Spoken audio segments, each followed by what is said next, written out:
अस्सलामुअलैकुम दोस्तों, कैसे हैं आप सब। मैं ज़ुबीना फ़याज़ एक बार फिर आपके साथ तो मैं शुरू कर रही हूँ Aatish Ishq an American monster by Saleha Iqbal episode 14।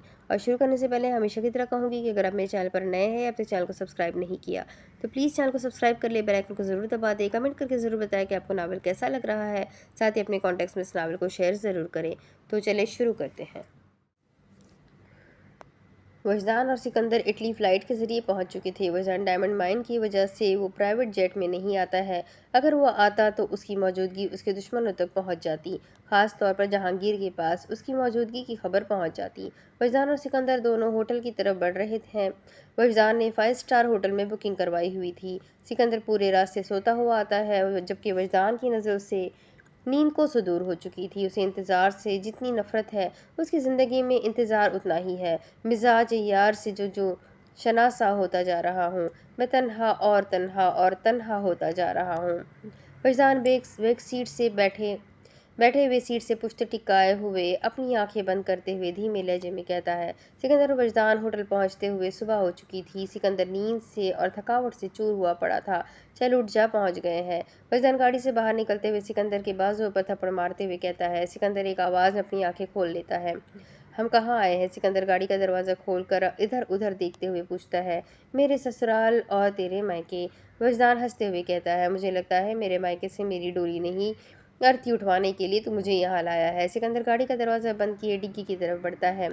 Sikandar वजदान के हाथ से बैग लेकर उससे खुद डिग्गी से निकालने लगता है। नहीं जाने मन, टेंशन मत ले, तुझे अपना साला बनाने तक मैं तुझे संभाल कर रखूँगा। आखिरकार मेरी शादी होने के लिए जितनी ज़रूरी एक लड़की है मेरे लिए, उतना ही ज़रूरी तू भी है मुझे। हाय मत करो ऐसी बातें, मुझे शर्म आ रही है। सिकंदर वजदान के सीने पर थप्पड़ मारते हुए कहता है। उफ, कितनी खूबसूरत लग रही हो शर्माते हुए। वजदान सिकंदर के गाल खींचते हुए हंसते हुए कह रहा था कि गाड़ी का ड्राइवर झट से पीछे आता है और सिकंदर और वजदान को देखकर वो टेढ़ी नज़रों से उसकी तरफ देखने लग जाता है। Are you guys dating each other? Wajdan के हाथ अभी भी सिकंदर के हाथ पर होते हैं। ड्राइवर की बात वजदान झट से अपने हाथ पीछे खींच लेता है और अजीब नज़रों से सिकंदर को देखने लग जाता है। सिकंदर भी वजदान को वैसी ही नज़रों से देख रहा होता है। Shut up, we are just friend. Sikandar Wajdan एक साथ चीखते हुए कहते हैं। It's okay, carry on. Driver आंखों से और हाथों से इशारा करते हुए कहता है और कह कहा लगाकर गाड़ी की डिग्गी बंद किए हंसते हुए वापस गाड़ी में सवार होकर जाने लगता है। We are really just friend, Sikandar पीछे से बौखलाते हुए कहता है, जबकि वजदान का कहकहा हवा में बुलंद आवाज में लगता है। कमीना, शर्म कर, वो हमें किन नज़रों से देख कर गया है। गुस्सा होने की बजाय तू हंस रहा है। सिकंदर वजदान के सीने पर एक और थप्पड़ मारते हुए कहता है। वो उसे मार रहा था कि जॉगिंग करती हुई 2 लड़कियां उनके पास से गुजरती है और वो भी वो भी उन्हें देखकर हंसने लगती है। सिकंदर अभी भी हैरान कुन नज़रों से उन्हें देख रहा था, जबकि वजदान के चेहरे पर ये सब देखकर हंसी मजीद गहरी होती जा रही थी। मुझे नहीं रुकना है यहाँ पर, यहाँ आते ही मेरा किरदार मशकूक बन गया है और ना जाने क्या क्या होगा यहाँ। सिकंदर कहते ही अपना बैग खींचते हुए वापसी की तरफ कदम बढ़ाने लगता है। अरे रुक जा, जाने मन, कहने दे जो जो कह रहा है। जो जो कह रहा है तुझे और मुझे पता है ना हमारा किरदार क्या है। बात खत्म। फैजान सिकंदर को बाजू से पकड़कर अपनी हंसी को जब्त करते हुए उसे रोकता है। तू हंस मत, मैं तेरा मुंह तोड़ दूंगा कमीने साले। सिकंदर वजदान को खुद से दूर करते हुए कहता है। तो बेचारी लड़कियों वाली शक्ल मत बना, अगर ऐसा मुंह बनाकर रखेगा तो सबको तो मशकूक ही लगेगा। वजदान कहते ही और मजीद जोर से हंस पड़ता है और होटल की तरफ अपने कदम बढ़ाने लगता है। क्या हुआ है मेरी शक्ल को? सिकंदर अपने चेहरे पर हाथ रखते हुए पूछता है। जाने मन, वो मैं तुम्हें कमरे में बताऊंगा। आप मॉन्स्टर मूड में आ जाते हैं। अंदर हमारी एंट्री का इंतजार हो रहा है। वजदान सिकंदर को देखते हुए अपने पीछे होटल की तरफ इशारा करते हुए कहता है। श्योर। सिकंदर कहते ही वजदान की तरफ आता है और दोनों अंदर की तरफ बढ़ने लगते हैं। होटल में दाखिल होते ही दोनों के चेहरों पर संजीदगी थी, एक हाथ जेब में डाले हुए सिकंदर मगरूर और घमंडी शख्स की तरह अंदर की तरफ बढ़ते हुए जा रहा थे बढ़ते हुए जा रहे थे। वजदान के चेहरे पर सड़ियलपन था। वो सिर्फ अपनी सामने वाली मंजिल को देख रहा था। आसपास कौन है कौन नहीं, इस बात से उसका कोई ताल्लुक नहीं था। वजदान और सिकंदर कदम से कदम मिलाकर होटल के हॉल से दाखिल होते हुए लिफ्ट की तरफ बढ़ते हैं। लिफ्ट में दाखिल होते ही दोनों नॉर्मल हो जाते हैं। ओए, बुकिंग तो करवाई ही नहीं। सिकंदर वजदान के चेहरे को देखते हुए कहता है, अपने होटल में कैसी बुकिंग? वजदान चेहरे पर शरारती मुस्कुराहट सजाए हुए कहता है, क्या मतलब है तुम्हारा? सिकंदर वजदान के चेहरे पर सजी हुई जानलेवा मुस्कुराहट देखते हुए कहता है, मतलब ये कि मुझे जो पसंद आता है मुझे उससे उसे हासिल करने में इंतज़ार नहीं होता है। अब अपने ससुराल तो आ गया हूँ, लेकिन मेरा स्वागत नहीं किया किसी ने, इसलिए सोचा मैं खुद ही अपना वेलकम करवा लेता हूँ। फैज़ान कहकर अपनी बात ख़त्म करता है और सामने से लिफ्ट का दरवाज़ा खुल जाता है। दरवाज़ा खुलता हुआ देखकर फैज़ान अपने कोट के पीछे से गन निकाल कर दरवाजे के मुकम्मल खुलने से पहले ही सामने निशाना बांधकर धुआंधार फायरिंग शुरू कर देता है। सिकंदर वजदान को गोलियां चलाता देखकर अपने हाथों से सूटकेस छूटकर सूटकेस के ऊपर वाले जेब से वो अपनी गन निकाल कर वो सामने की तरफ निशाना बांध लेता है। वजदान अपने सूटकेस को लात मारकर लिफ्ट खुलते ही फ्लोर पर दाखिल होता है तो सामने आते हुए लोगों को देखते हुए उन पर बना निशाना बांधे हुए वो सामने आते हुए ब्लैक कलर के 3 पीस सूट में मलबूस गार्ड्स को मारते हुए आगे की तरफ बढ़ता जा रहा था। आह, सुबह सुबह खून देखने का कोई मूड नहीं है मेरा। सिकंदर लिफ्ट के अंदर से वजदान को आदमियों को मारता देखकर कहता है, क्या मुसीबत है? पहले वो आदमी, अभी ये आदमी, दोनों मेरा दिलो दिमाग खराब करने के चक्करों में है। वजदान आदमी को मारते हुए जैसे ही आगे रूम की तरफ बढ़ता है तो पीछे से जख्मी हालत में ज़मीन पर पड़ा लड़का वजदान को मारने के लिए खड़ा होता है और उस पर गोली चलाने लगता है, पर उसके चलाने से पहले ही सिकंदर उसके सर पर पीछे से गोली मार कर उससे मुंह के बल ज़मीन पर गिरा देता है।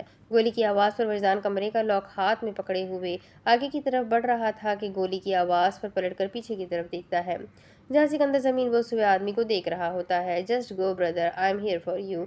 सिकंदर लाश से नज़र उठाकर वजदान को देखते हुए थके हुए लहजे में बेजारी से हाथ से अंदर जाने का इशारा करते हुए कहता है, थैंक्स ब्रदर। वजदान उल्टे हाथ की 2 उंगलियों को अपने सर पर लगाते हुए हंसते हुए कहता है और कहकर अंदर कमरे में दाखिल हो जाता है। अब क्या करूं, मैं रुकूं या अंदर जाऊं? सिकंदर अपने आसपास मरे हुए लोगों को देखते हुए खुद से पूछता है। चला जाता हूँ, लाशें देखने से अच्छा है किसी बदसूरत जिंदा इंसान को ही देख लूं।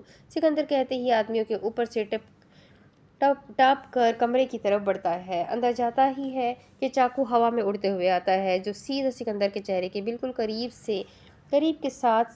करीब उसके साथ से गुजरता हुआ दरवाजे में आ लगता है। What the fuck! Sikandar Wajdan को जमीन पर घुटनों के बल बैठा हुआ जमीन बोस हुए आदमी के पेट में घुटना घुसाए हुए देखते हुए कहता है, साइन द पेपर्स। वजदान गुस्से में लाल सुर्ख होते चेहरे से खून उतरती हुई आंखों से देखते हुए कहता है, I am not going to sign this papers. आदमी कह ही रहा था कि वजदान लंबे लंबे डग भरता हुआ सिकंदर के पास आता है और उसके पास दरवाजे में लगा हुआ चाकू निकाल कर वापस जाता है और उस आदमी के अंगूठा काट पेपर्स पर खुद खून से तर कटे हुए अंगूठे से पेपर्स पर स्टैम्प लगाता है। Where is a diamond casino? Wajdan गुस्से में पूछता है। I am not going to tell you of you are. आदमी कह ही रहा था कि वजदान चाकू उस आदमी के सीने में डालकर उसका सीना खोल देता है। ओए रुक जा! सिकंदर वजदान को उसका सीना चीरते हुए देखते हुए कहता है, ये क्या कर रहा है तू कमीना? सुबह सुबह मेरा दिल खराब कर रहा है। सिकंदर अपने दिल पर हाथ रखकर उसे सहलाते हुए उबकाइयाँ लेते हुए कहता है, काम के वक्त में सिर्फ काम करते हैं, इसमें फुल फीलिंग का कोई काम नहीं होता है। वजदान चाकू उस आदमी के सीने में डालकर जोर से उसका सीना चीरते हुए कहता है, मार तो दिया है तूने इसे, अब और क्या करना है इसके साथ? सिकंदर गंदा सा मुंह बनाकर देखते हुए कहता है, अपनी बीवी को और अपने ससुर को तोहफा भेजना है। वजदान उस आदमी के दिल उसके सीने से निकालते हुए कहता है, अब इस बकवास का मतलब? सिकंदर वजदान की तरफ बढ़ रहा होता है, पर खून देख कर वो वहीं से दरवाजे पर ही रुक जाता है।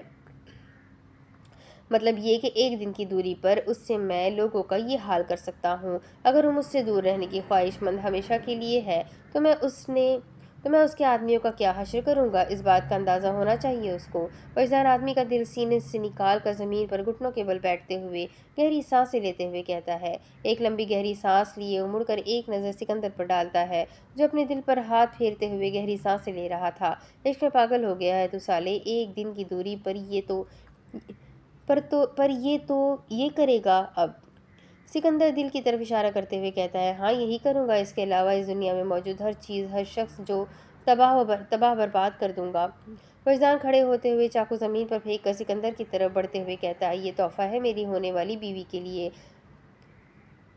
घर जाएगा मेरे ससुर को, उन्हें पता तो चले होने वाले दामाद का वेलकम ना करने पर उससे गुस्सा भी आ सकता है। फैज़ान हंसते हुए कहता है और कहकर कमरे से बाहर निकल जाता है। फैज़ान के निकलने के बाद भी उसके पीछे आ खड़ा होता है।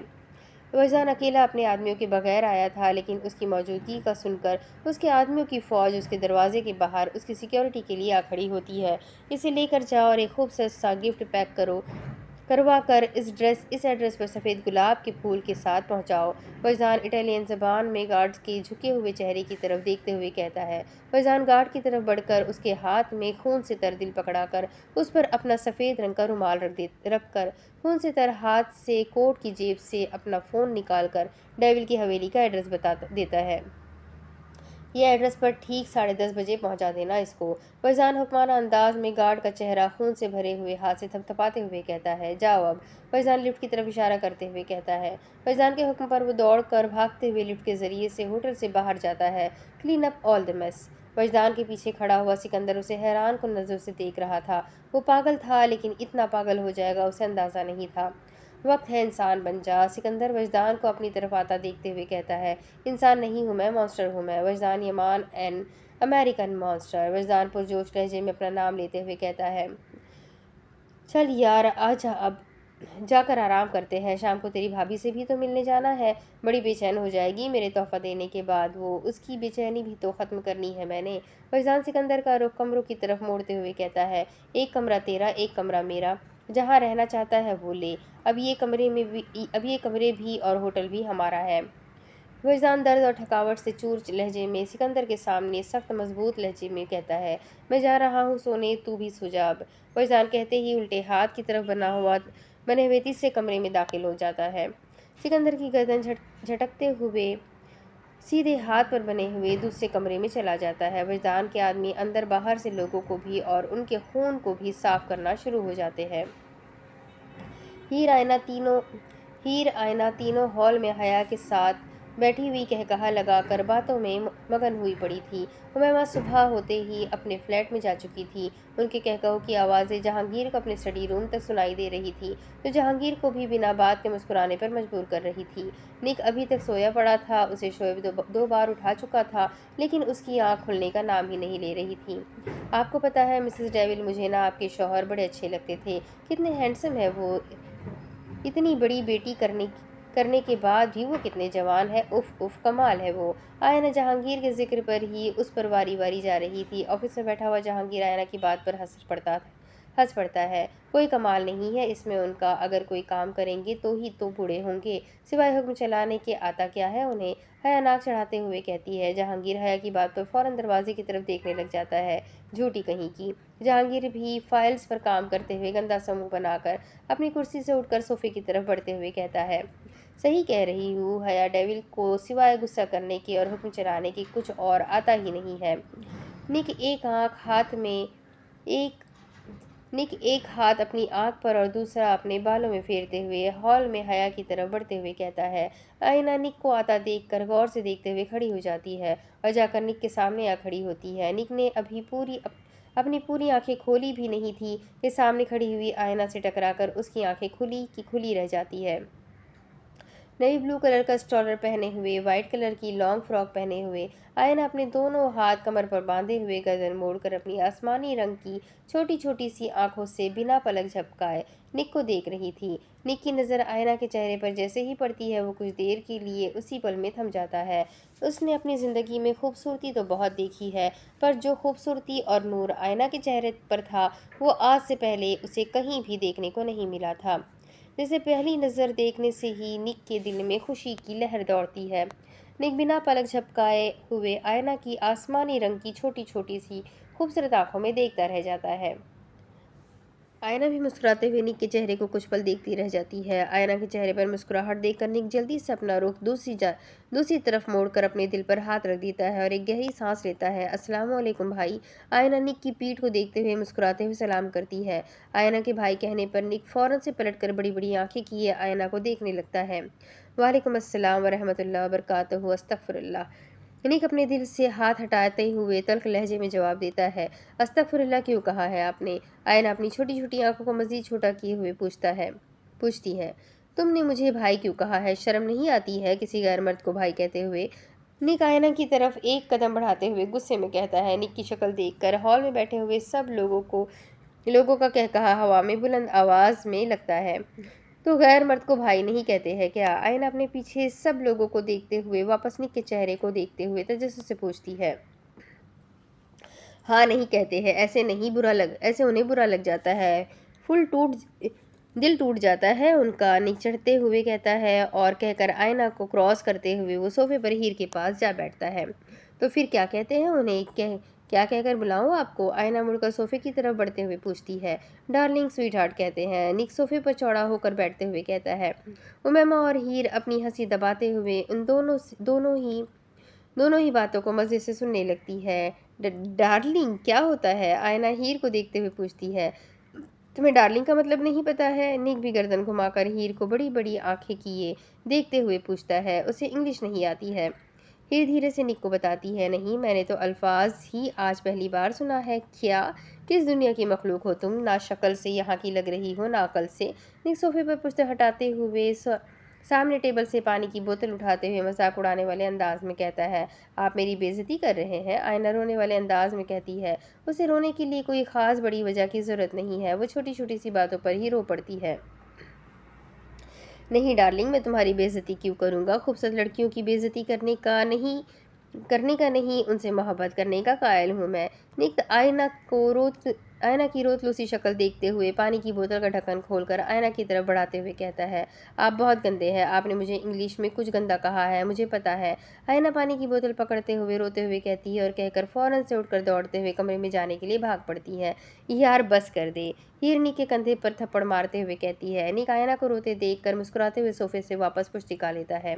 कौन थी ये? निक हीर से पूछता है। मेरी दोस्त है, हीर मुख्तसर सा जवाब देती है। वो हिजाबी लड़की तुम्हारी दोस्त कब बनी? जब हम लोग डायमंड के सिलसिले में दुबई गए थे वहीं मिली थी। उसके माँ बाप नहीं है, उसके डायमंड के सिलसिले में डायमंड कैसीनो गई थी।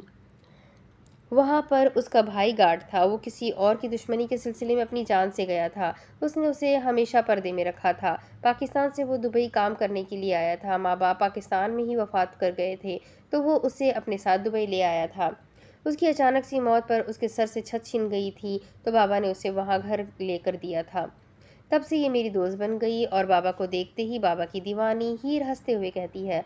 डेविल के सही मज़े हैं। बीवी भी उन्हें खूबसूरत मिली है उसको, और फैन गर्ल भी। वाह।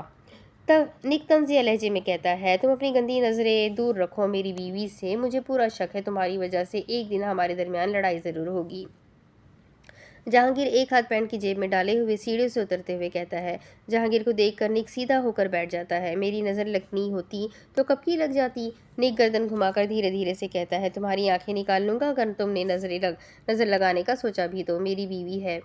मेरी बीवी मेरी है। जहांगीर हया के पास बैठते हुए कहता है। बस कर दो, कोई वक्त छोड़ दिया करे, हर वक्त लड़ने लग जाते हैं। हया जहांगीर की टांग पर हाथ मारते हुए कहती है। तुम इसे कुछ क्यों नहीं बोलती हो? हर वक्त मेरे सामने झांसी की रानी बनकर मुखर्जी बनी रहती हो। जहांगीर हया से मुंह फुलाकर कहता है और कहकर हया से दूर होकर सोफे के दूसरे कोने पर आ बैठता है। ओहो, अम्मी बाबा क्यों लड़ रहे हैं आप दोनों? तुझे क्या हुआ है? मुंह क्यों फुलाया हुआ है? निक हीर को खामोश देखते हुए पूछता है। मुझे कुछ मज़े का करना है, मैं बोर हो रही हूँ। हीर बेजारी वाला मुंह बनाते हुए कहती है। हो तो मैं भी रहा हूँ, पर करे क्या? निक अपने जहन पर जोर डालते हुए सोचता है। हीर भी सोफे से सर टिकाकर सोचने लग जाती है। अगर कुछ तुम्हें नहीं मिल रहा है तो मैं बताऊँ? जहांगीर टांग पर टांग रखते हुए कहता है। ज़रूर बताए। निक और हीर एक साथ कहते हैं। कोई ज़रूरत नहीं है, कल रात ही वो वापस आई है, कहीं नहीं जाएगी वो। हया गुस्से में जहांगीर को कहती है। अम्मी अब्बू पर गुस्सा करने से पहले मेरी बात सुने। मैं बिल्कुल भी थकी हुई नहीं हूँ, एकदम ठीक हूँ। मैं कुछ करने के लिए तैयार हूँ। निक खड़े होकर पुरजोश अंदाज में कहती है। ओए, रेस करने के लिए चले आइंस के साथ? निक हीर का हाथ पकड़कर कहता है। निक के हाथ में हीर का हाथ देखकर जहांगीर अपनी कमर के पीछे से गद्दी निकाल कर सीधा निक के मुंह पर दे मारता है। ओफो अंकल, हर वक्त गुस्सा करना ज़रूरी नहीं होता है, कभी कभार इंसान को इंसान भी बन जाना चाहिए। निक हीर के पास खड़ा होते हुए कहता है। प्राइस क्या है? हीर धीरे से निक से पूछती है। Race car. निक हीर के करीब आकर सरगोशीनुमा अंदाज में कहता है। कार रेस है? हीर दोबारा पूछती है। हाँ, निक हया और जहांगीर को देखते हुए कहता है। मतलब अम्मी से झूठ बोलना पड़ेगा। हीर भी हया को देखते हुए कहती है। कोई बात नहीं, हम बोल लेंगे, प्रोफेशनल झूठे हैं हम। हीर अपने आप को बूस्ट करते हुए कहती है। तू जाकर तैयार हो, मैं भी अभी आती हूँ। निक और हीर एक दूसरे को आंखों में देखते हुए हॉल में सर हिलाते हैं और दोनों हाई फाई करके अपने अपने रास्ते को निकल पड़ते हैं। अम्मी पापा, मैं कहीं नहीं जा रही हूँ, लड़ाई मत करो आप दोनों। हीर हया के पास आकर सोफे पर बैठते हुए हया को अपनी बाहों में भरती है और उसके कंधे पर सर रख देती है। साथ साथ वो जहांगीर को अपने जाने का इशारा करती है। जहांगीर ना में सर हिलाते हुए हीर को ना जाने का कहता है। प्लीज़। हीर लबों से इशारा करते हुए कहती है। अच्छा। जहांगीर अपनी आंखें बंद करते हुए कहता है। अम्मी, मुझे नींद आ रही है, मैं सोने जा रही हूँ। हीर हया के गाल पर अपने लब रखते हुए कहती है और कहकर फौरन सोफे से उठकर भागकर अपने कमरे की तरफ बढ़ने लगती है। नाश्ता तो कर लो, हया हीर को जाते देखते हुए कहती है। अम्मी, भूख नहीं है। हीर कहते ही लंबे लंबे डग भरती हुई अपने कमरे में चली जाती है। आपने काम पर नहीं जाना है? हया जहांगीर से पूछती है। मैं नहीं, मैं सोच रहा हूँ आज ऑफिस नहीं जाता हूँ। जहांगीर हया की तरफ सोफे पर बैठते हुए कहता है। वजह? हया जहांगीर के चेहरे की तरफ देखते हुए उससे मुस्कुराती हुई नज़रों से पूछती है। तुम? जहांगीर मुख्तसर सा जवाब देता है। मैं वजह हूँ आपके ना जाने की? हया शहादत की उंगली से अपनी तरफ इशारा करते हुए कहती है। जी आप मेरा मतलब तुमसे मेरी वजहें भी है। तुम? जहांगीर हया की कमर के गिर्द बाजुओं का हिसार बांधते हुए कहता है। जहांगीर? हया जहांगीर के सीने पर सर रखते हुए कहती है। जी। वो मुख्तसर से जवाब देता है। सिकंदर कब आएगा? हया जहांगीर के चेहरे की तरफ देखते हुए पूछती है। तुम जब कहो तब उसे तुम्हारे सामने हाजिर कर दूंगा। जहांगीर हया के माथे पर अपने लब रखकर प्यार से जवाब देता है। तो जल्दी ले आए उसे, हमारे बच्चों की शादी की उम्र हो चुकी है, मैंने अब सासू माँ बनना है। हया जहांगीर से मुस्कुराते हुए फरमाइश करती है। तुमने सासू माँ बनना है? मैं तो सोच रहा था कि तुम्हें एक बार फिर से माँ बना दूँ। तुम सासू माँ बनने के चक्करों में हो, महरूम कर रही हो तुम मुझे एक और औलाद से। जहांगीर शरारती लहजे में कहता है। सुधर जाए आप जहांगीर आलम, ऐसा ना हो कि मुल्क आपसे महरूम हो जाए। हया जहांगीर का हाथ कमर से हटाते हुए जहांगीर के सामने खड़ी होकर उसके गाल थपथपाते हुए कहती है। खुदा हाफिज, मुझे काम पर जाना है, आपकी तरह वैली नहीं हूं ना मैं, क्या करूं? हया हंसते हुए कहती है और कहते हुए जहांगीर से दूर होने लगती है। तुम सुधर जाओ बीवी। जहांगीर कह ही रहा था कि हया सीढ़ियों की तरफ बढ़ चुकी थी। पागल। जहांगीर गहरी सांस लेकर गर्दन मोड़कर खिड़की से बाहर देख ही रहा था कि इतने में दरवाजे से लंबे लंबे डग भरता हुआ शोएब डेविल के पास आता है। डेविल? शोएब जहांगीर को अपनी तरफ मुतवज्जा करता है। क्या हुआ? जहांगीर शोएब के हैरान परेशान चेहरे की तरफ देखते हुए पूछता है। मॉन्स्टर इटली आया हुआ है। शोएब डेविल को उसका भेजा हुआ दिल का बॉक्स जहांगीर की तरफ बढ़ाते हुए कहता है। वो कब आया? जहांगीर डब्बा शोएब के हाथ से लेते हुए पूछता है। आज ही आया है और आते ही उसने सनशाइन होटल को अपने नाम कर लिया है। ये उसके मालिक का दिल है जो उसने हमें भेजा है, और ये फूल भी भेजा है उसने। शोएब सफ़ेद गुलाब जहांगीर के आगे करते हुए कहता है। मॉन्स्टर। सीढ़ियों पर खड़ी हुई हीर शोएब की बात सुनकर धड़कते हुए दिल से उसका नाम लेती है। जहांगीर हीर को देखते हुए खड़ा हो जाता है। तुम जाओ, मैं थोड़ी देर में बात करता हूँ। जहांगीर उसे डब्बा वापस देते हुए कहता है। शोएब हाँ में सर हिलाकर वापस जाने लगता है। रुके। हीर कहते ही जल्दी से सीढ़ी से नीचे उतरती है और शोएब की तरफ बढ़ने लगती है। क्या है इसमें? हीर डब्बे की तरफ इशारा करते हुए कहती है। वो शोएब कहने से पहले जहांगीर को देखने लग जाता है। दिखाए मुझे। हीर शोएब के हाथ से डब्बा लेते हुए बोली, और लेते ही वो फौरन से उसे खोल कर देखती है और देखती ही वो फौरन बाद ही बंद कर देती है। अल्लाह अल्लाह। हीर के दिल की धड़कनें मजीद तेज हो जाती है। जाओ शोएब, जहांगीर हुक्माना लहजे में कहता है। शोएब हीर के हाथ से डब्बा वापस के लिए वो हवेली से बाहर निकल जाता है। डर क्यों रही हो हीर? तुम्हें मैंने डरना तो नहीं सिखाया है। जहांगीर हीर की हालत को देखते हुए कहती है।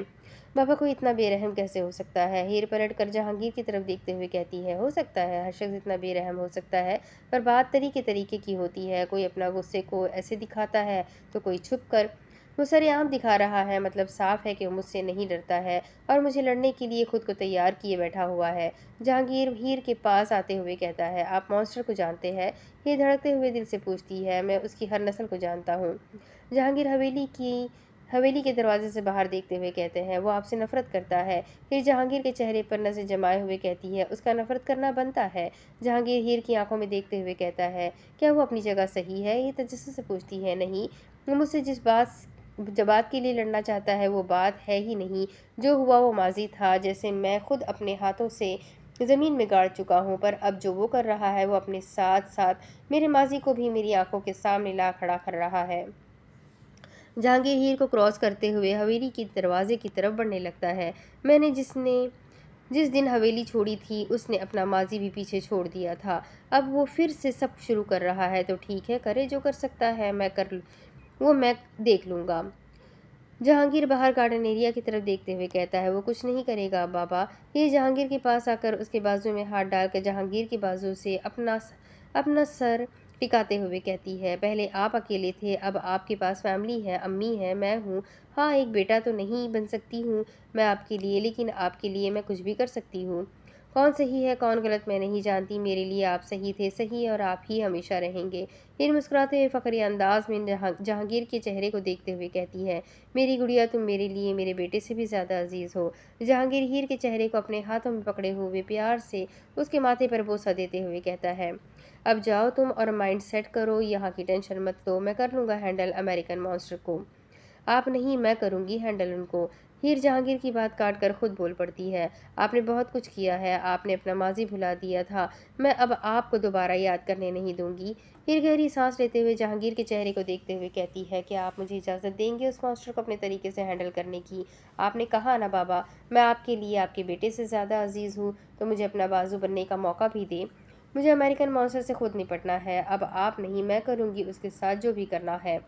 फिर जहांगीर की आंखों में देखते हुए एक एक बात कहती है, तुम करना चाहती हो? जहांगीर अपने दोनों हाथ पैंट की जेब में डालते हुए उससे पूछता है, जी मैं करना चाहती हूँ। हीर पुरजोश अंदाज में कहती है, तो ठीक है, एक मॉन्स्टर को इंसान बनाने की जिम्मेदारी तुम्हारी, पर मैं इसमें बराबर का शरीक होऊंगा। आपको ज़रूरत नहीं पड़ेगी, मैं उसको हैंडल करना जानती हूँ, मैं जानती हूँ वो क्या चाहता है। हीर अब घर से बाहर मंजर खाली गार्डन की तरफ देखते हुए कहती है, इस गार्डन को हरा भरा करने का वक्त आ गया है, अपने बाबा की ढाल बनने के काबिल हो गई हूँ मैं, अब आप आराम करें, अपनी पुलिस को संभालें और मुझे अपना काम करने दें।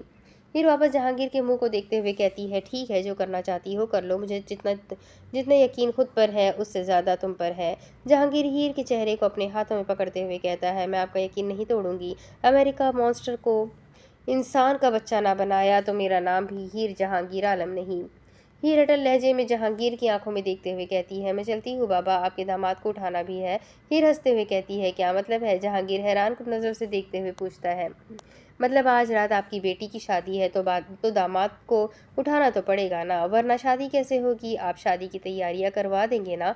हीर हंसते हुए जहांगीर के चेहरे को देखते हुए कहती है, ये नहीं कर सकती हो तुम। जहांगीर सख्त लहजे में कहता है, बाबा वक्त पर गधे को बाप बना लेते हैं ना हमने ये कितनी बार बनाया है, एक बार और सही, और अपने हथियार डालेगा, वो अपने हथियार डालेगा, मैं आपके माजी को आपके मुस्तकबिल पर कभी असर नहीं करने दूंगी। अगर मेरे होते हुए मेरे माँ बाप तकलीफ में हुए तो लानत है मुझ पर। फिर जहांगीर गिरफ्तार आवाज़ में कहती है, अरे बाबा गुस्सा नहीं। ही जहांगीर गिरफ्तार आवाज़ में कहता है, अरे बाबा गुस्सा नहीं करते हैं, लड़के तो लड़कियों को किडनैप करते हैं। अब एक डेविल लड़की अपने दूल्हे को उठाएगी उसका सत्यानाश करने के लिए। हीर अपनी बातों पर खुद हंस पड़ती है। तुम्हें ये करना ठीक लगता है? जहांगीर हीर से पूछता है, मुझे आपके लिए हर काम करना ठीक लगता है, मैं सब करूँगी, लेकिन आपका सर कभी झुकने नहीं दूंगी। हीर गहरी सांस लेते हुए कहती है, तो आदमी मैं भेजूँ या खुद उठवा लोगी उसे? जहांगीर हीर के सर पर हाथ रखते हुए पूछता है, डोंट वरी बाबा, मैं सब कर लूंगी। हीर हंसते हुए जहांगीर का डायलॉग दोहराती है, यकीनन कर सकती हो, और जो करना पड़े वो करो। ये बात याद रखना, अगर कभी लड़खड़ाओ तो मैं हूँ तुम्हारे पीछे हमेशा। जहांगीर हीर के सर पर हाथ रखते हुए कहता है, शुक्रिया बाबा, अब मैं जाऊँ, आपका दामाद इंतजार कर रहा होगा। हीर हंसते हुए कहती है और कहकर हवेली से बाहर निकल जाती है। उफ फजदान, कुछ दिन तो इंतजार कर लेते, आते ही धुआं धावा बोल दिया आपने तो। फिर चलते हुए खुद से कहती है और अपने पैंट की जेब में से फ़ोन निकाल कर निक को कॉल लगाते हुए गाड़ी की तरफ बढ़ती है। कहाँ हो निक? हीर हवेली से बाहर अपनी गाड़ी ब्लैक कलर की लंबी लंबरगिनी की तरफ बढ़ते हुए कॉल पर पूछती है, आ गया मैं। निक पीछे से ब्लैक कलर के 3 पैंट शर्ट पहने हुए, एक हाथ से कोट ठीक करते हुए और दूसरे हाथ से फ़ोन पकड़े हुए हवा में बुलंद हाथ किए हीर को बताता है, रेस पॉइंट पर जाना है। निक अपनी रेसिंग कार की तरफ बढ़ते हुए कहता है, रेस पर तो जाना है लेकिन रेस पॉइंट पर नहीं। हीर गाड़ी का दरवाज़ा खोलकर निक को देखते हुए कहती है, जो गाड़ी का दरवाज़ा खोल रहा होता है। फिर कहाँ? निक मुड़कर हीर को देखते हुए पूछता है, आपके जीजा जी को उठाने? हीर कहते ही गाड़ी में बैठ जाती है। क्या? निक हैरानगी से कहते हुए हीर की गाड़ी के पास आता है और इसकी गाड़ी में बैठ जाता है। क्या मतलब था इसका, इस बात का? निक हैरानगी से हीर को देखते हुए पूछता है। साफ मतलब साफ सीधा और सिंपल सा है। मुझे लगा था मैंने वजदान का चैप्टर क्लोज कर दिया है, पर मेरी किस्मत ने कसम खा रखी है मुझे और वजदान को एक करने की। किस्मत का लिखा हुआ कौन बदल सकता है? एक बार उससे ज़बरदस्ती मुझे अपना बनाया, अब मेरी बारी है। हीर अपनी सीट बेल्ट लगाते हुए गाड़ी स्टार्ट करते हुए गहरी सांस लेते हुए कहती है। निक हीर के चेहरे पर संजीदगी देखकर खुद भी जल्दी से अपनी सीट बेल्ट लगा लेता है। अपने बाबा को फ़ोन करके पूछो मास्टर कहाँ है, और आदमी से कहो कि फॉलो करे मुझे। हीर हुक्माना लहजे में निक से कहती है और गाड़ी स्टार्ट करती है। निक हाँ में सर हिलाते हुए कोट की जेब से फ़ोन निकाल कर शोएब को फ़ोन करता है। दूसरी तरफ फैजान सोया पड़ा था और सिकंदर शावर ले लिए कपड़े पहनकर ड्रेसिंग टेबल के सामने खड़ा होकर टाई पहन रहा था।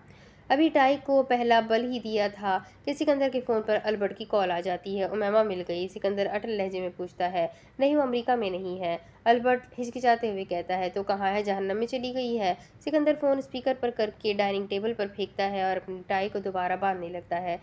नहीं सर, वो अल्बर्ट के पास जवाब देने के लिए कुछ भी नहीं था। मैंने तुम्हें कहा था कि मुझे वो हर हाल में चाहिए, नहीं समझ आता है तुम्हें? सिकंदर फ़ोन पर बात करते हुए अपने कमरे से बाहर निकलता है और उस फ्लोर पर बने हुए ऑफिस जहाँ पर वजदान ने आदमी को मारा था, उस रूम की तरफ बढ़ने लगता है। सॉरी सर, मैं अपनी पूरी कोशिश कर रहा हूँ। अल्बर्ट मायूसी से जवाब देता है। मुझे तुम्हारी कोशिश नहीं चाहिए, उनके बात का नतीजा चाहिए। जहांगीर ऑफिस का दरवाज़ा खोलकर अंदर दाखिल हुए वो वही टेबल पर पड़ी हुई फाइल उठाकर उसे देखने लगता है जिसमें वजदान ने अंगूठा लगवाया था। उमैमा की इन्फॉर्मेशन मुझे जल्द से जल्द चाहिए और अस्पताल में सब ठीक चल रहा है? सिकंदर फाइल को पढ़ते हुए पूछता है। जी सर, यहाँ सब ठीक है। अल्बर्ट पुरसुकून अंदाज में जवाब देता है। ठीक है, अस्पताल में कोई मसला हो मुझे फ़ौरन बताना। और मेरे ऑपरेशन डॉक्टर हेनरी किस हैंड किस हैंड और किस हैंड और कर दो। मुझे यहाँ कुछ वक्त लग जाएगा, पर जल्द वापस आ जाऊंगा। सिकंदर कहते हुए फाइल बंद किए हुए वो ऑफिस के दरवाजे से बाहर निकलता है। वो जैसे ही बाहर निकलता है उसकी टक्कर दरवाजे से हो जाती है और फाइल ज़मीन पर आ गिरती है। उफ, तुम ढूंढो उसे, बाकी का मसला हो तो बता देना मुझे। सिकंदर फाइल उठाते हुए फ़ोन बंद करते हुए कहता है और वो फाइल उठा ही रहा था कि उसकी नज़र लिफ्ट से अंदर दाखिल होती हुई उमैमा पर पड़ती है, जो अपने फ़ोन में मगन हुई लिफ्ट से बाहर निकल रही थी। सिकंदर उमैमा को देखते ही उसके कदम वहीं के वहीं थम जाते हैं। सिकंदर साकित हुए उमैमा को देखे जा रहा था। उमैमा आगे की तरफ बढ़ते हुए आती है। सिकंदर से कुछ फासले पर आकर वो रुक जाती है और फ़ोन से नजरें हटाकर वो सर उठाकर जहांगीर को देखती है। नज़र उठाकर सिकंदर को देखती है और देखते ही उसके हाथ से उसका फ़ोन गिर जाता है। तुम यहाँ क्या कर रही हो? सिकंदर उमैमा की तरफ कदम बढ़ाते हुए उसकी तरफ आता देखते हुए कहता है। आप यहाँ क्या कर रहे हैं? उमैमा धड़कते हुए दिल से अपने पीछे देखते हुए कहती है। मेरे सवाल के बदले मुझसे सवाल मत किया करो। सिकंदर फाइल ज़मीन पर फेंकते हुए गरजदार आवाज़ में दहाड़ते हुए उमैमा को जबड़े से पकड़कर गुस्से में दीवार से पिन करते हुए कहता है। छोड़े मुझे, ये क्या कर रहे हैं? उमैमा सिकंदर की बाजू से पकड़कर उसका हाथ हटाने की कोशिश करती है। पहले मेरे सवाल का जवाब दो, तुम यहाँ क्या कर रही हो? तुम और वहाँ से भागी क्यों थी तुम? सिकंदर उमामा के चेहरे पर अपनी गिरफ्त मजबूत बढ़ाते हुए कहता है। सिकंदर की चीखों की आवाज़ों पर फैजान की आंख खुल जाती है। वो बेड पर बिना शर्ट पहने हुए लेटा हुआ था। बेड से उतरकर शर्ट उठाकर उसे पहनते हुए वो कमरे से बाहर निकलने के लिए बढ़ता है। मैं आपको जवाब देने की पाबंद नहीं हूँ। वजदान उमैमा की आवाज़ पर उसके दरवाजे की तरफ बढ़ते हुए कदम रुक जाते हैं। अगर तुम पाबंद नहीं हो तो मुझे तुम्हें पाबंद करना अच्छे से आता है। सिकंदर उमैमा का चेहरा छोड़कर उसे बाजू से पकड़कर घसीटते हुए अपने कमरे में लेकर जाता है और जाते ही सीधा अपने बेड पर धक्का देता है। उमैमा को धक्का देते ही सिकंदर वापस दरवाजे की तरफ बढ़ता है और जाकर उसे लॉक किए दरवाजे का कार्ड अपनी पैंट की जेब में डाल देता है। ये क्या बदतमीजी है? क्या कर रहे हैं आप मेरे साथ? उमैमा बेड से उठते हुए सिकंदर की तरफ बढ़ते हुए कहती है, पर सिकंदर को दरवाजे की तरफ साइड टेबल पर मोमबत्तियों के दरमियान पड़ी हुई फ्रूट की टोकरी में से चाकू निकालता देखकर उमैमा के कदम वहीं रुक जाते हैं। उसकी आंखों के सामने उस रात का मंजर आ जाता है जब सिकंदर ने उस लेउस को काट कर मारा था। क्या कर रहे हैं आप? उमैमा उसे चाकू मोमबत्ती की आग पर गर्म होता देखते हुए कहती है। बहुत घमंड है ना तुम में, आज रात मैं सब फना कर दूंगा। सिकंदर गरम चाकू उमैमा की तरफ किए बढ़ते हुए कहता है। सिकंदर वहीं रुक जाए, मेरे पास मत आए। उमैमा उसे हाथ से रोकते हुए कहती है। आज तक रुका हुआ ही था, तुम्हारी बदतमीजी बर्दाश्त कर रहा था, लेकिन आज नहीं। बहुत अकड़ है तुम में, आज के बाद नहीं रहेगी। सिकंदर दबे दबे कदम उमैमा की तरफ कदम बढ़ाते हुए कहता है। सिकंदर प्लीज़ रुक जाए। उमैमा सिकंदर के हाथ में चाकू देखते हुए डरते हुए कहती है। डर क्यों? डर क्यों रही हो? अब तक तो मैंने तुम्हारे साथ कुछ किया ही नहीं है। सिकंदर चाकू मारने वाले अंदाज में पकड़े हुए उमामा की तरफ बढ़ते हुए कहता है। आप क्या करना चाहते हैं? उमामा चाकू से नजर हटाकर सिकंदर के चेहरे की तरफ देखते हुए पूछती है। निकाह? सिकंदर उमामा से कुछ कदम दूर खड़ा होकर उसकी आंखों में देखते हुए कहता है। पागल हो गए हैं आप? उमामा गुस्से में कहती है। तुमने खुद किया है। सिकंदर उमामा की आंखों में देखते हुए बोला। फजूल बकवास करने की जरूरत नहीं है। कोई निकाह नहीं होगा यहाँ, हटे मेरे रास्ते से। उमामा सिकंदर को साइड पर करते हुए दरवाजे की तरफ बढ़ते हुए कहती है। दरवाज़ा अच्छे से बंद था। उमामा उसे खोलने की कोशिश करती है पर दरवाज़ा नहीं खुलता है। सिकंदर दरवाज़ा खोले। उमामा गुस्से में दरवाजे पर हाथ मारते हुए पलटकर सिकंदर को देखते हुए कहती है। दरवाज़ा निकाह के बाद खुलेगा, तब तक मैं भी यहाँ, तुम भी यहाँ। सिकंदर चाकू बेड की साइड टेबल पर रखकर खुद बेड पर बैठते हुए उमामा को सर से पैर तक देखते हुए पुरसुकून अंदाज में कहता है। आपके साथ मसला क्या है? कह दिया ना मैंने नहीं करनी है शादी, मसला क्या है? उमामा सिकंदर को गुस्से में देखते हुए दहाड़ते हुए कहती है। आजकल की लड़कियां पता नहीं क्या खाती है, शराफत से तो काबू में आती ही नहीं है। अपने कमरे का दरवाज़ा खोलकर वजदान दोनों दरवाज़ों पर अपनी बाजू टिकाते हुए थके हुए लहजे में कहता है। अल्लाह रहम करे तुम पर सिकंदर, तुम भी बर्बाद होने लगे हो। वजदान कहते ही कमरे का दरवाज़ा बंद किए हुए वापस अपनी शर्ट उतार कर बेड पर जा लेटता है। शादी तो होगी और आज अभी ही होगी, ना तो तुम इनकार कर सकती हो और ना ही कहीं जा सकती हो। सिकंदर पुरसुकून अंदाज में उमामा के गुस्से में लाल होते हुए चेहरे को देखते हुए कहता है। मेरे साथ ज़बरदस्ती शादी नहीं कर सकते हैं आप। उमामा सिकंदर के चेहरे को देखते हुए गुस्से में उसकी तरफ बढ़ती है। वो तो मुझे करने से तुम्हारा बाप भी नहीं रोक सकता है। सिकंदर उमामा को अपनी तरफ आता देखते हुए कहता है। तो एक काम करे, कब्र में जाकर उनसे ही शादी कर ले। मेरा मूड नहीं है फिलहाल शादी करने का। उमामा मजीद सिकंदर की तरफ कदम बढ़ाते हुए कहती है। मूड बनने में वक्त थोड़ी लगता है, जैसे इस वक्त मेरा मूड बन रहा है कुछ करने का। सिकंदर सर से पैर तक उमामा को देखते हुए कहता है। क्या करने का मूड बन रहा है? उमामा गुस्से में तल्ख लहजे में पूछती है। रोमांस करने का मेरी जान, रोमांस करने का मेरा मूड बन रहा है। मैं मुंह नोच लूंगी अगर आपने मेरे साथ कुछ किया तो। उमामा एक कदम आगे बढ़ाकर गुस्से में गहरी सांसें लेते हुए बोली। नोच लेना मेरी जान, जो नोचना है नोच लेना, लेकिन शर्त यह है कि शादी के बाद, शादी से पहले मैं अपने आप को नचवाता हुआ अच्छा थोड़ी ना लगूंगा। सबकी नज़रों में अच्छी इमेज है मेरी। सिकंदर खड़ा होकर उमामा के करीब आते हुए कहता है। भाड़ में गए आप और भाड़ में गई आपकी इमेज, मुझे जाने दे यहाँ से। उमामा सिकंदर के सीने पर दोनों हाथों से धक्का देते हुए कहती है। पर सिकंदर अपनी जगह से टस से मस नहीं होता है। थोड़ा सा इंतजार कर लो, फिर अपनी बाहों में उठाकर इस कमरे से बाहर तुम्हें लेकर जाऊंगा। आखिरकार निकाह के 3 बोल के बाद तुम मेरी दस्तरस में जो आ जाओगी, फिर देखते हैं तुम्हारी इस जबान को किस किस तरीके से लगाम लगानी है। सिकंदर उमामा के बिल्कुल करीब आकर उसका चेहरा थोड़ी से पकड़कर ऊपर किए उसकी आंखों में देखते हुए कहता है। मैं आपसे निकाह नहीं करूंगी। उमामा सिकंदर का हाथ झटकते हुए कहती है।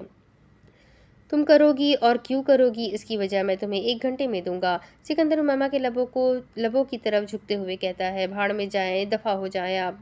उमामा अब की बार मजीद ज़ोर से धक्का देते हुए कहती है। उमामा के धक्का देने पर सिकंदर 2 कदम पीछे हो जाता है। जितने हाथ पैर मारना चाहती हो मार लो, पर एक बात को जहन नशीन कर लो, तुम अब कहीं नहीं जा सकती हो। तुम्हारे हर रास्ते पर अब तुम्हें मैं खड़ा मिलूंगा और मुझे वहाँ आने पर मजबूर तुमने ही किया है। मिसेस सिकंदर जहांगीर आलम। सिकंदर झुककर उमामा की आंखों में देखते हुए शरारती मुस्कुराहट चेहरे पर सजाते हुए कहता है और कहकर लंबे लंबे डग भरता हुआ जेब से कार्ड निकालकर दरवाज़ा खोलकर बाहर निकल जाता है। दरवाज़ा खुला देखकर उमामा दौड़ते हुए आती है, पर सिकंदर उसके पहुंचने से पहले ही दरवाज़ा बंद कर चुका था। Guard the door. सिकंदर हुक्माना लहजे में गार्ड्स को बोलते हुए वो वजदान के कमरे में आ जाता है। अंदर से उमामा दरवाज़ा पीटती रहती है पर कोई उसकी पुकार नहीं सुनता है, कोई दरवाज़ा नहीं खोलता है। या अल्लाह मेरी मदद करे, मैं कहाँ फंस गई हूँ।